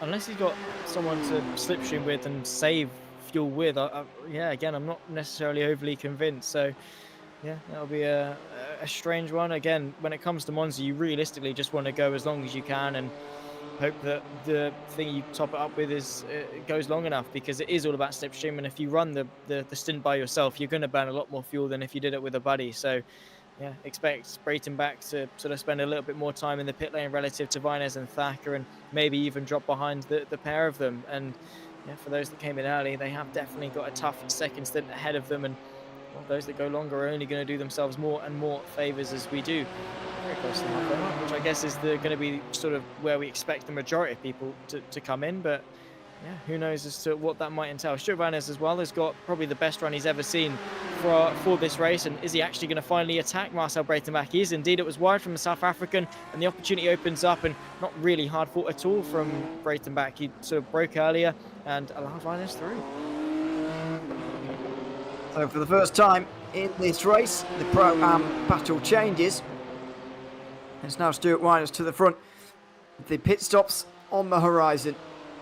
Just under 25 minutes gone, about halfway, and it's at the moment Winers leading in the Pro-Ams. Ahead of Marcel Breitenbach, Chris Thacker, Thomas Pugh quite some distance away, and so is Simon Dodd, with both championship protagonists, or 1 and 2 in the championship anyway, way down in the order. Louis Boubier was able to get going a good 7 minutes before Ivo van der Linden. And so that's important for the championship. At least both of them are going to score points in this one. But they're way down in 11th and 12th. So it's going to be very interesting right to the very end. Linden, indeed, driving angrily at the moment, and not driving well by the looks of that either. Yeah, no, unfortunately not. And yeah, he did have the top spot coming into today.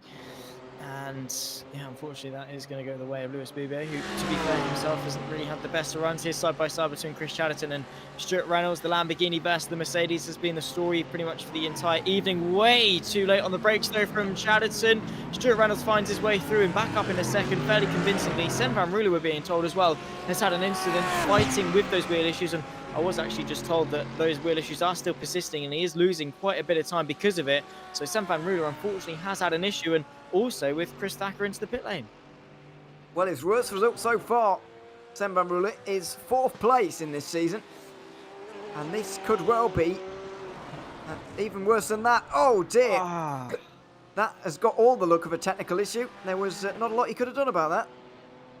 No, not really. He's just a passenger, and unfortunately, the only thing that can stop Sven van Rooyen is his wheelbase, which is very unfortunate. Yeah. But yeah, that is a not very fun Porsche to be driving. That is stopped at the race, and they done, I suppose. And yeah, again, a very big shame to see, because it has sort of sparked an end to the fight as Johan Reigns is into the pit lane. Carl Pierce goes a little bit longer. John Williams trying to predict that Chris Chatterton is just trying to hang on to Reynolds, sort of like a bad smell, as he put it. And it might just be the case that Chris is saving as much fuel as he can to try and jump him in the pit lane, which, in all fairness, I think is the general consensus for the majority of the chasing cars. Yeah, I think so. But, I mean, you saw the incident down here towards turn 1. Chatterton very late on the brakes trying to pass Reynolds, which is, first of all, not exactly how you'd expect someone who's just looking to hang on to behave, but also making a real effort to make the corner there instead of making the slowdown, which is a very interesting one, really.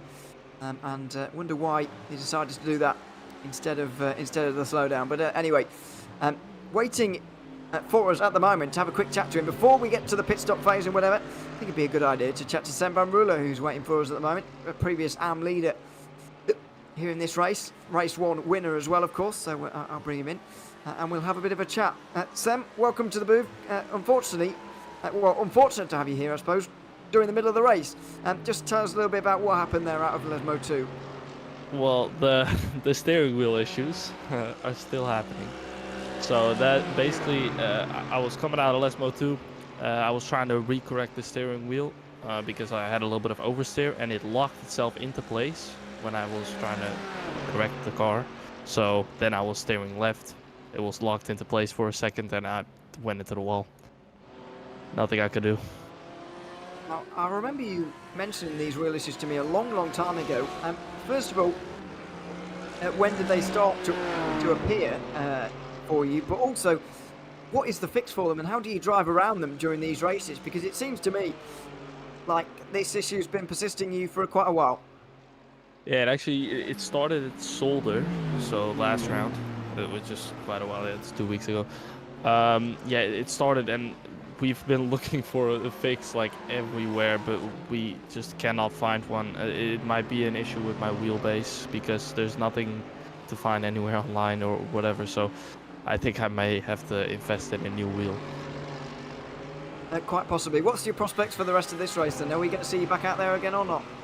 Nah, the car is totaled. I'm not gonna do any unnecessary laps. I'm sweating right now, so I'll take a nap.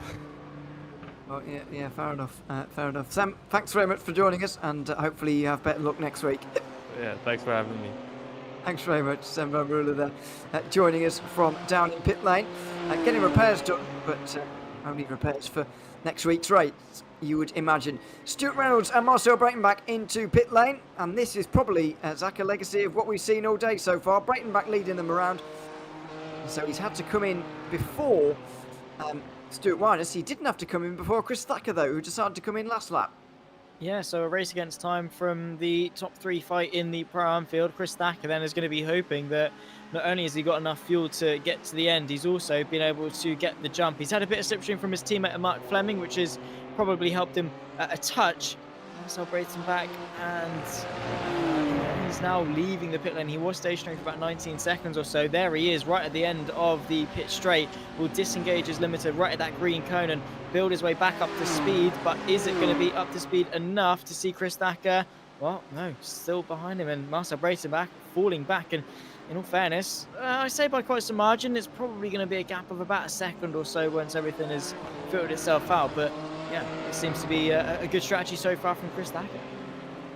And we can't forget that Stuart Winers was in front of Breitenbach when he came in, so maybe there's hope that he can join him for that leading battle. Jelson Dilworth down on pit lane, along with Chris Chatterton as well. Hakan Lindmo, Kai Diel. This very much looks like the limit here after only 17 laps and only half an hour.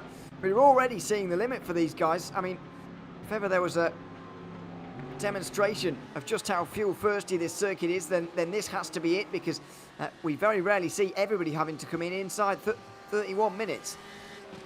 Yeah, usually we've seen people go, I'm trying to think as to the longest we've seen them, but 35 minutes at the very least, sort of towards the upper range of where people have come in. But yeah, it's been a flat-out race for some, and that's even with a bit of fuel saving as well. It's the best they can hope for. Stuart Reynolds, where's he going to go in terms of Chris Chatterton? There he is, just in front of him.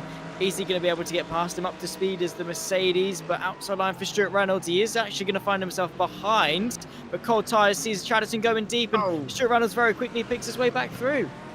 And he was most certainly distracted as well by the Lamborghini on the outside line, that is for sure. He would have been looking in his mirrors there, as it's side by side for another overall position here, I think. This is, oh no, sorry, it's actually a class position as well. Kai Diel and Harry Wills. Not sure how Diel has lost so much time, but his pit stop time was 22 seconds, nearly 4 seconds longer than Harry Wills, who will send his way down the inside. And that will be a top 5 again for Wills, who's recovering well and having one of the better rounds he's had for quite some time. Yeah, I suppose that's helped with the fact that no one's turned up for the Pro, so it's quite easy to get a high end in position. So but no, rude. I know, but you've got to at this point. It'd be strange if we didn't slate him. You know, he'd probably think someone's wrong with us. So you've got to keep up appearances. But no, in all fairness, you know, he's been doing well and he's recovered well. And that win in race number 1 definitely was a big help. There is Carl Pearce leaving the pit lane. There's Johan Reigns out ahead of him by, well, a country mile. And oh, great stuff from Johan Reigns in order to take the helm here in the AMS. Lorenzo Dor as well, leaving the pit lane. But yeah, I mean, Harry Wilson, obviously the win in the first race definitely boosted his confidence. And unfortunately today, the second one didn't go too well, but he's still been driving, he's still been doing his best job. And to come home P5 is a good haul of points at the end of the day. Will be one of his, as I said, one of his better rounds to date in this season, and for last season as well, which didn't exactly go his way. He was strong in season 3, but that is around a year ago now, so seemingly quite some time. It will feel like that as well to him. Dean Timms just behind Thomas Pugh here for 7th place. We're not waiting on anybody else to pit now, so these are the positions, and they're going to stay the same. The most interesting pit stop time I can see, though, is for Stuart Wyners. Only 15 seconds down in pit lane, 3 seconds shorter than Chris Thacker, and he's come out with a 4-second advantage right now. So that is a big story, really, and well, an interesting one, because I've got question marks over whether Wyners is going to make it with a pit stop time like that. Yeah, but he did go a little bit longer than those around him, so he did have less fuel to put back into the car to actually make it to the end. So he might be all right. And let's not forget, he did spend the first half an hour of this race exclusively saving fuel. So he might have gotten away with it, but he might still have a bit of fuel saving left to do. And that might see Chris Thacker close the gap towards the later stages. But again, there's only 15.5 minutes left to go of race number 2. So who knows what we could see in the coming moments. And 4 seconds, as Jason Dilworth proved, is not actually that big of a gap. So who knows? As good as drivers are, and there's definitely going to be a lot of surprises between now and the end, I'm sure. Like this one here, Chris Chatterton versus Stuart Reynolds. Chris Chatterton able to find his way back past the Lamborghini after previously making a mistake on the exit of the pit lane, cold tyres, and a bit of a distraction maybe being the culprit for that one. But the fight continues as Dilworth runs away with it, and Lindmo nowhere to be seen in the rearview mirror. It's a straight fight for second between Chatterton and Reynolds, and they are so equally matched on pace that it's for sure going to be a good fight for second. It is. We'll certainly be able to enjoy it as well, because the race leader at the moment, Jason Dilworth, is not going to be worried by these guys. Lindmo might catch up, but so it probably is going to be about these two out front right now. Chatterton in front of Reynolds. These two, of course, fighting for a title at the moment. 7 points between them coming into today, or coming into race 2, I should say, with the race 1 results applied. And so that's not very many points, but then again, the actual gap between each position in points is quite small, really. For example, there's only 2 points on the line here, which is, as I say, not very many. So Chatterton would really rather finish in front of him, reduce that to 5 rather than see it grow out to 9. Every little helps at the end of the day when it comes to seasons as close as this. You've got to score where you can, particularly now into the second half of the season. It's all about picking up those little bits here and there, and it's the difference between a 9-point gap and a 5-point gap. In sort of retrospect, it's not really that big of a difference, but when you get to the final 2 rounds of the championship, you're going to be looking back to this and thinking, thank God I managed to scrape those extra couple of points. It is going to do me a lot of favours in looking back and thinking, yeah, that might be one less position I need to overtake to win the championship, sort of thing. It's those small things that add up over the course of the championship that he's definitely going to be grateful for. We see it time and time again, and hindsight is always sort of the biggest doubter in that regard. You've just got to pretend that your future self is your best mate. You're trying to do him a bit of a favour and score an extra couple of points to add on to his total. And same too is probably going to be said about a lot of people. That's why Lewis Boubier and Ivo van der Linden are out on circuit, scraping the points that they can get. They are getting what they can from this race right now. Out of Ascari go Thomas Pugh and Dean Timms. Chris Thacker, by the way, has dropped way down here. All of a sudden, he's now behind these two in 8th place.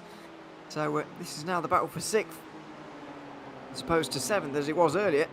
But it's happened on this lap, as it has for Thacker, because his last lap leading up to this was a 47.8, which is right on the pace. Side by side, though, at 4th, 6th, between Thomas Pugh and Dean Timms. Looks like Pugh has got the straight line speed on the outside, and maybe a hint of a slipstream from Francois Perjao just up in front as well. It's late on the brakes though from Dean Timms, and he made no argument of that.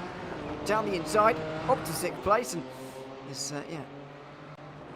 moment on the brakes there was basically what won in that position. Let's look back though to this big moment for Chris Thacker and to see what happened back here. This is Dean Timms at the second chicane. This is Chris Thacker. Oh, it's... Well, you don't remember this, Zach, because this race happened when you were very young, but Lewis Hamilton did something nearly very similar there, just spun to the opposite wall at that corner back in an F1 race a long time ago. But that can happen. I mean, Monza is one of those circuits where there's not that much runoff, to be honest, on the exit of these corners, and you can get in the gravel very easily and spin just like that. Yeah, absolutely. I love how you talk as if I'm like a million years younger than you. It's only 3 years, but It happened, it's enough to remember. It happened about 2007 or 2008, so you would not remember it. Maybe I'm just that good. No, I don't remember it at all. No, you would not. Yeah, no, Monza's a very difficult circuit. As you can see, it's just grass and gravel all over the place. Very classic. I mean, it's been on the Formula 1 calendar since 1950, I think. It's the sort of the original 4 of Spa, Monaco, and Silverstone that's sort of been there since the start. So, yes, very old school. Obviously, seen many changes, but the lack of runoff has definitely not been one of them. And yeah, it's a very difficult circuit. I can at least remember that much from my experience here. And yeah, I've been run off into the gravel a couple of times, and it has caused a lot of frustration a number of times as well. Granted, it was at the Retfido chicane on lap 1, but yeah, either way, I think everyone knows the difficulty of Monza and how easy it is to get complacent. Because while it does look just like a couple of straights separated by some chicanes, you know, winding your way through said chicanes is actually easier said than done. Yeah, it is more difficult than it seems on paper, but then again, never one of those circuits with the highest difficulty on an F1 calendar, like a Spa, as you just said, or a Suzuka, or on any calendar really. Like we've got Bathurst and Long Beach to come, for example. They'll be more technically challenging, you would argue, but maybe not quite as close as finishes as we saw in race 1. It looks like it's going to be quite a few seconds between first and second in each 3 classes in this race, but with 10 minutes to go, there are still battles to watch here. Chris Chatterton and Stuart Reynolds playing out a very important one here. They'll be first and second in the championship by the end of today, I believe, with Chatterton either 5 points behind or 9 points behind going into the next round. Lindmo and Wills are also battling. Wills showing us what he might have been able to do without that spin in the first stint of this race. Yeah, absolutely. And again, he's been as determined as always, and that's one of the great things about Harry Wills is, you know, despite the mistakes, he always finds a way to bounce back and always keeps it going, scores the points on a regular basis. So yeah, there's always some redeeming factor for it, and he's not letting it get to him. He knows how quick he is here at Monza. He's proven it not only tonight but also the last time we were here, and obviously I'm sure any time we're here in future as well. Harry Wills just seems to feel in tune with Monza a bit more than other circuits, and yeah, he's not going to let a spin like that tamper his run, and he's going to at least try and scrape his way up into 4th place. Unfortunately, that will be the ceiling for him unless something drastic happens between Chatterton, Reynolds or Dilworth. But yeah, either way, a 4th place is a 4th place at the end of the day. It's not like he's finishing last, which he quite easily could have, and I suppose even then it's a 6th place last. But either way, 4th is better than 6th. That's easy maths. What you were going to say, like he always does when you were mentioning finishing last there. That should have really done. hard. I should have done. No, definitely not. We say enough bad things about poor Harry. I feel a bit bad for him, to be honest. Let's see if he can get up into 4th past his fellow Mercedes of Limo. We'll see that a little bit later on. Francois Perjao has now been caught by Dean Timms, who worked his way past Thomas Pugh early on, if you remember, and now he's looking for a top 5 as well. It's making a bit of a mystery to me as to how Dean Timms actually ended up so far down with more than half an hour gone in this race, because he does seem to have the pace for quite a lot more. Yeah, absolutely. And obviously, whoa, wow, ducking very late to the left-hand side. Limo giving him no space on the inside, so Harry Wills is going to take it to the long way round. Backs out of it, though, as Limo holds course on the inside. But that was a very, very harsh movement. I think Harry Wills might have gotten a bit of whiplash from that. I got some whiplash by watching it, yeah. It was quite phenomenal, but spectacular as it was, it proved to be ineffective in the end. By the way, Stuart Wyners is being caught for the lead in Pro-Am right now, and I do wonder whether he's got fuel issues.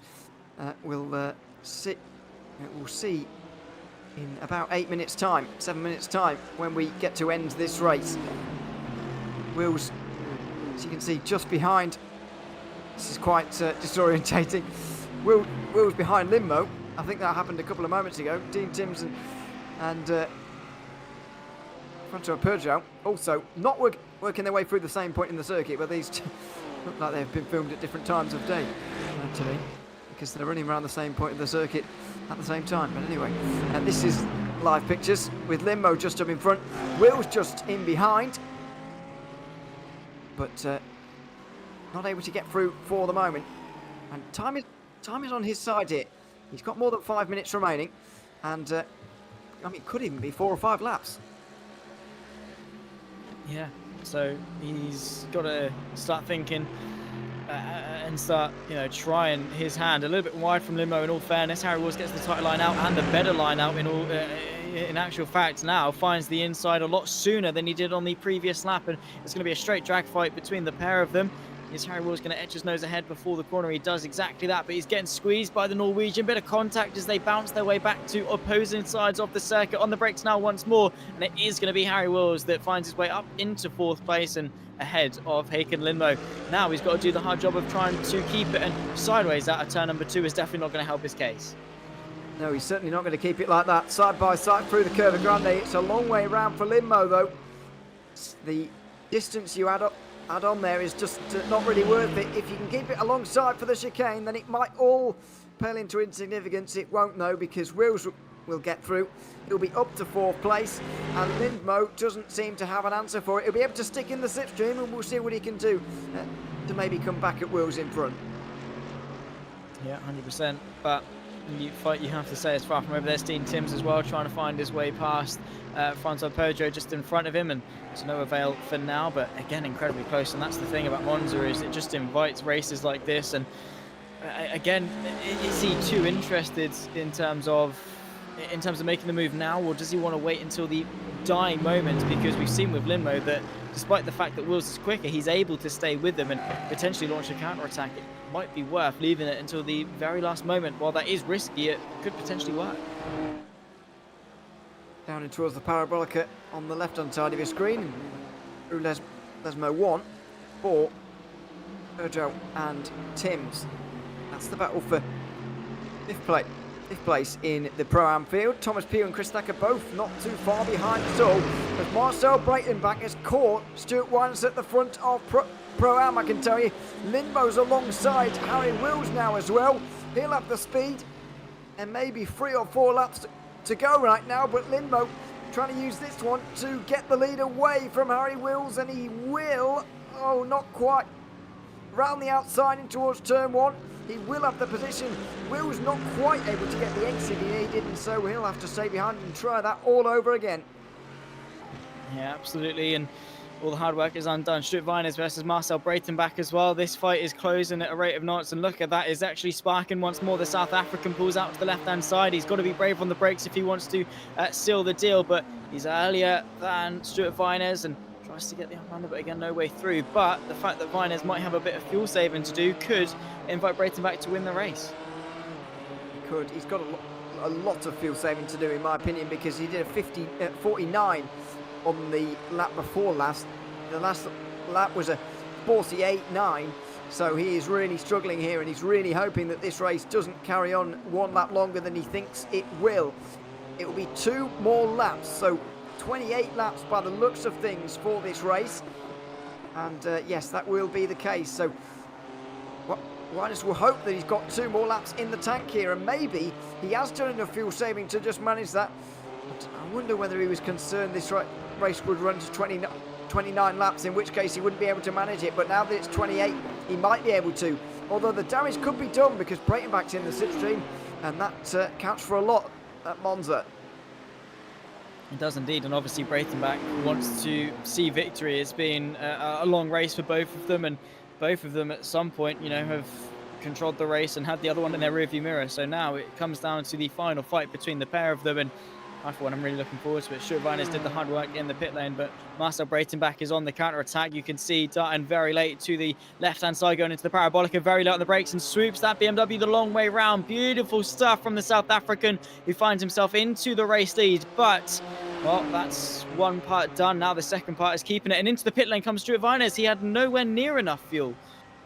Oh, 2 laps short in the end for Winers. That's how his pit stop was so short. And he will not be winning this race from here. Harry Wills has got back in front of Hakan Limbo then. Down in towards the Della Roggia. He's back through. And Cardiel's even closing on the both of them. But he's not going to get there in time. They're on the penultimate lap. Good pass from him. This is quite the battle for 5th place. Francois Perdrau's going to push Thomas Pugh into the grass. He'll have 2 wheels on as they dive on the brakes towards the first turn. Oh, Chris Thacker almost goes into the back of one of them. Perdrau will hold on to 5th at least. Pugh can't get through, but Dean Timms has been able to get into 4th and get away from all of this. What sensational stuff this is. Perdrau just hanging on by the skin of his teeth, and Thomas Pugh is giving him a fight all the way in towards the Roggia. Inside, outside, he darts late, but no way through. Darts to the outside once again, late on the brakes, and Thomas Pugh is going to get sent all the way around the outside over onto the sausage curbs. Bit of contact actually with Chris Thacker as they exit. Francois Perdrau, I think, was lucky to hang on to that one, but a flash of their headlights. Thomas Pugh clearly not happy that he outbraked himself, which is a bit confusing to me. I think it was the fact that Perdrau went so deep on the brakes there and didn't really give Pugh space around the outside. I've got no idea, of course, because I don't know. But clearly unhappy about something. This is the final lap, though. Jason Dilworth has been caught by Chris Chatterton. So Chatterton's got through on Reynolds. And I wonder if the teamwork will be at play here, because it's going to be a Prestana Nomad 1-2. But if Chatterton were to go through here, he could gain some points in the championship and reduce Reynolds' margin to just 2 at the top of the standings. I wonder if they'll reverse it as teammates. Or maybe, who knows? I mean, it might be the better option in terms of finishing ahead and making the most of it, but also Dilworth might be a bit selfish and say, you know what, no, I want this race win. Taking Limbo the other side of it for the Prestad Nomad team is not going to go on Harry Wills, so it's a story of 2 halves in that regard, because they're both fighting with someone from Twisted. And, well, inside line, Harry Wills tries to sell his way to the outside. His tyres have been absolutely shot, he said. Now into the second Lesmo, continuing to go side by side. Beautiful stuff, but on the run to the line, who's going to get it? Is it going to be Dilworth, or is it going to be Chatterton? Side by side through the kink on the back straight, but it will be Wills who will weave around to break the slipstream as well. And there's the check. With 1 corner to go, Prestanda Nomad will exchange the places. And it will be Chris Chatterton who comes into the final turn in front, ahead of Jason Dilworth. Prestanda Nomad get their 1-2 at Monza, with Chris Chatterton taking the win and taking a bite out of Stuart Reynolds' championship lead here with still 4 rounds to go. Reynolds was within 2 seconds of the win there as well, despite finishing 3rd, and Wills will just about get Limbo to the line, will he? He'll slide his way across the line almost, but he will hold on to 4th. What a race that was, all the way to the checker flag, and unfortunately Dilworth, I mean, for him in terms of a race victory, it's not going to be his day in the sunshine, but it's going to help his teammate. And here comes Marcel Breitenbach. What a race then this is from the South African. Start at the front towards the start of this race, and, well, he's fought very hard to deserve this victory. He has. Breitenbach over the line, flashes the lights. Very pleased with his evening, you'd imagine. Simon Dodd will do the same for a 2nd place. It's going to be 2 Breitenbachs on the podium, because Jean has got there as well. And you can see father and son on the podium together. Francois Perdrau will hold on from Thomas Pugh, and they're going to be arguing after the race, you'd imagine. A fierce battle between the 2 of them. Perdrau not lifting off at all. Pugh chasing him down the front straight here. I don't think this is going to be very nice viewing. Down towards turn 1. Well, maybe it will be. Excuse me. Thomas Pugh won't be able to get through, as Jeroen Reigns will come around the final corner now and take an AM victory. Sam Van Ruler nowhere to be seen, out of the race, and into the void stepped Jeroen Reigns to take this one ahead of Carl Pearce. Lorenzo de Hoor will get onto the podium as well, despite not even completing enough race 1 laps to benefit from the reverse grid. Still manages to get up into 3rd place. Well, that's it for race 2. 50 minutes of racing over, and in the end, the gap, especially for the overall win, was a lot smaller than I expected at some point throughout that race, but it was very good news for Chris Chatterton anyway. Let's take a look at the results after 28 laps of racing. Chris Chatterton taking the win ahead of his teammate. Stuart Reynolds will hold on to the championship lead from 3rd, with Harry Wills in 4th, Kai Diel 5th, and Hakan Limbo, who clearly had a post-race penalty there because he's dropped way down into 6th place and nearly a minute down as well. Not sure what happened to him. In the Pro-Am standings, it was Marcel Breitenbach to take the win there by around 5 seconds. Simon Dodd second ahead of Jean Breitenbach. Team Tim's fought through to 4th ahead of Francois Perdue, who held off Thomas Pugh. Then it was Chris Thacker in 7th place. Stuart Winers after with that late pit stop finishing 8th. Mark Fleming and Timothy Vanderbroek finishing inside the top 10. Lewis Bibier and Ivo van der Linden complete enough laps to score points, but it's only a point gained by Bibier in that one, extending his new championship lead to 4 points, I believe. Maybe Dean Timms has taken it with that 4th place. I don't know. We'll inform you next week. In the AM standings, though, it's Jerome Range winning by 8 seconds ahead of Carl Pearce. Lorenzo de Hoor in the 3rd place ahead of Tony van der Linden.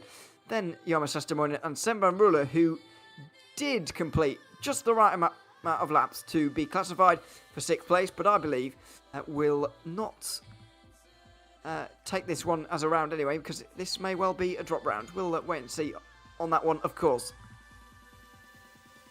For now, though, let's have a quick chat with Chris Chatterton, who joins us now, having won the race. Chris, welcome to the booth. Good to have you here. A late change for the win in the end there with your teammate Jason Dilworth. Was that agreed before the race, during the race, or just at the time? Did you even agree at all? Just what happened on that final lap? It kind of just happened on the fly, but thank you to Jason for that. We're kind of playing the team game in 2 different series, and I've been paying him in another series. Obviously not with wins, but with championship points, and he's repaid the favour tonight, which I very much appreciate. And hopefully I get to repay it back big time on Sunday. Yeah, let's hope so. That will be a big result. I know which one you're referring to. But yeah, anyway. Speaking of the championship as a whole, you've moved ahead. You haven't moved ahead of Stuart Reynolds, but you have moved closer. Excuse me. You have moved closer to Stuart Reynolds. How do you think that battle's going to go over the course of the last four rounds, especially next week, when we've got an endurance race at Bathurst? Well, if we look back to last season, I flew at Bathurst, and if there was one track that I would want to come up next, it would be Bathurst in an endurance race. So hopefully next week is good for us. We've got to get the car to work, which is a bit of a problem. But yeah, it's a track that I like, so hopefully we can make it pay next week. But it's all about my teammate. It's all about Jason. Like, he was flying tonight. He was the quickest on the track, and he deserved to win. But what a guy! Yeah, very, very generous. But you were right up there to. Oh, dear me, excuse me. You were right up there to take advantage as well. So congratulations, Chris, on the win, and thanks very much for chatting to us. Nope, thank you. Have a good week. Thanks very much, Chris Chatterton there. Winner of race 2 here at Monza. Winner of the Pro-Am standings was Marcel Breitenbach, who will join us now. Marcel, welcome to the booth as well. Good to have you here. I've got to ask, when you saw Stuart Winers leave the pit lane there, having done a pit stop 4 seconds shorter than you, did you think he was going to make it to the end, or did you immediately have your doubts? I'm always slow in a pit stop, so I don't expect to win through a pit stop, but it became apparent a little bit a couple of laps later only. That's it. So in the beginning I thought, shit, he's just too fast for me. But then I saw, no, this guy is cruising now, and I thought, okay, but that's all right, he'll still make it. But that was close, eh? And how does it feel as well to have Jean on the podium as well here, the two of you, first and third? How is that for the two of you? Yeah, that's great. I mean, we've been racing a couple of years now, and this is the first league that we've joined, so it's actually quite nice. We usually do more endurance races and so on. So we're looking forward to next Bathurst, the next race, which is actually one of our favorite tracks. But yes, it's good to have him next to me. He's actually my son. So Yes. yeah, I think I'm quite an old man now racing against the other guys. I'm sitting at 55 almost. Well, clearly not, because you're doing absolutely fine. Marcel, congratulations Thank on the you. win here tonight in Pro-Am. And Thank you. thanks very much for chatting to us as well. Thanks, eh? Thanks very much. Marcel Brayton back there joining us after winning in Pro-Am. Simon Dodd was just in between the two Brayton backs, and he will join us now from second place. Simon, welcome to the booth. Good to have you here as well. Biggest gainer on the field here in Pro-Am today. How was your race, especially race 2, because you didn't quite make the reverse grid during race 1, but you were clearly flying in the second part. Yeah, race 1 was, it was just pretty lonely mainly. But then race 2, I got very lucky after that incident. I think it was lap 2 at the second chicane. I just sort of braked hard when it all went wrong in front of me, and then it sort of opened up like the Sea of Galilee, and I just went straight through and found myself in, I think, about 6th place at that point. And then I was just pretty lonely for the rest of the race. And then at the pit stops, we were like, I think Stewart's underfueled there. I think it was sort of 4 seconds quicker than everyone else in his pit stop. And we were like, he's probably underfueled, but we weren't too sure. So we just kept fighting, me and Chris Thacker. And we noticed his lap times were going down and down. Like, he's saving fuel, isn't he? So from then, Chris was like, it's on for the win. And then he unfortunately made a mistake, which promoted me up to 3rd then at that point. But unfortunately, Marcel was just that little bit too quick for me. I couldn't close him down, unfortunately. And then by the end, the tyres were going quite badly. And I nearly lost it on the final lap round of Scary. But yeah, it was a fun race. Pretty lonely, but it was good to just keep fighting and keep pushing that pace up. And just keeping those intervals and watching them grow and shrink and grow and shrink and going, yeah, I think I've got this. So yeah, quite happy. Yeah, it's a very good race 2 from you. Just talk a little bit about how the season has been for you, because we haven't really been able to speak to you so much. How have you found it, and this new change as well to doing a few of the longer races, the endurance races in the calendar as well, of one of which we've got coming up next week? Yeah, so Nürburgring is Nürburgring. I didn't go well. I mean, I scored good points, but I didn't go well there. And then, unfortunately, I couldn't make Le Mans, which I really love, but I couldn't make that. And I can't make Bathurst either, so... But I don't really like Bathurst, but it's fine. The rest of it, though, been really enjoying it. I've had some unfortunate incidents. I probably should have more points than I currently have, but... that's racing, isn't it? At the end of the day, I've been enjoying it as I always do. You know, it's just a shame I've had a few mistakes and then a few incidents and a couple of tangles here and there. But I'm pretty happy with my result today, so can't complain. Absolutely can't complain. Simon, congratulations on that. We look forward to seeing you again in 2 weeks' time at Long Beach. Thanks a lot, guys. Thanks very much, Simon Dodd there, second place in Pro-Am. And we're just going to stay with the Pro-Ams very briefly here to Lewis Boubier, who was not on the podium, but we'll have a chat with him. Anyway, Lewis, welcome to the booth. Good to have you here. An unfortunate race for you. We didn't actually hear what happened to you, though, to see you finish down in 11th. What did happen on that opening lap? It was on the second lap into Sorry. turn into the second chicane. I believe a couple of cars up ahead. I think it was Dean and Francois. They both spun out. I'm not sure what exactly caused it, but any avoiding actions from I think me and Ivo and Timothy, there was just some contact. It was a glancing blow, but it caused 7 minutes of required repairs. So it wasn't great, but at least I had a good first race. Yes, and it was strong for you. You're still looking in a strong position in the championship. How are you feeling about Bathurst next week? I'm feeling really good.